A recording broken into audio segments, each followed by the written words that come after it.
Hi, Linda Bowen here from StampingWithLinda.com, your cardiologist since 1997, helping you create cards from the heart. Today is just a quick card using that naturally eclectic watercolor paper. Remember I showed you the other day about how Stampin' Up! Has a design on one side, but then a lot of the papers, they just have a watercolor look. And it's like, what do you do with that paper? So I'm just going to show you a quick card. This is a 3.5 by 12-inch piece, and I am just taking my adhesive sheets and I am just going to put that right at the top, run that right down the center. Going to bring in that big shot with my platforms. I am going to use the precision plate because I have, I'm going to be using that Rose Garden framelit, and it's pretty detailed, and I just think that the precision plate works very well for cutting that out. So I'm just going to run that through. I have had a rash of sympathy cards, and I don't know about you, but it is much easier to have sympathy cards made ahead of time. So rather than when you need one. So I just have decided to take this paper that I had left over and make several sympathy cards. It is a fact of life that as we get older, more and more of our friends are passing away and we need them. So it's just great to have them ahead of time. So I'm going to go ahead and pop that all out. I see I do not have my paper piercer over here.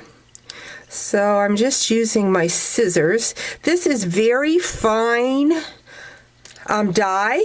That is why I use that adhesive sheet, because it makes gluing this down just so easy. Got that. Just going to push that aside. Just kind of poke out those pieces that I don't need. And sometimes it even helps if I just remove that adhesive strip, and that will peel off a lot of those pieces too. So let me see if I can get a hold of it here. If you have a hard time with it releasing, if you take your bone folder and just kind of burnish those edges, it'll help separate those two pieces. It would help if I had fingernails to do. So there we go. There's the rose. There's that self-adhesive sheet. Removing that. Going to bring in a 4 by 5.25 inch piece of white. Just going to lay that rose down like so.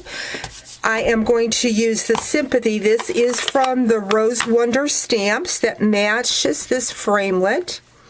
Just going to ink that, grab my paper piercing mat to stamp that down, and my card's done. It doesn't get any simpler than that. What I have taken, this is the Berry Burst color that I used, and so I have a piece that's 4.25 by 11. Going to score that for my card, and then simply add that card front to there. And there you have it, a very quick sympathy card. Hope you've enjoyed today's video. Talk to you real soon. Bye-bye.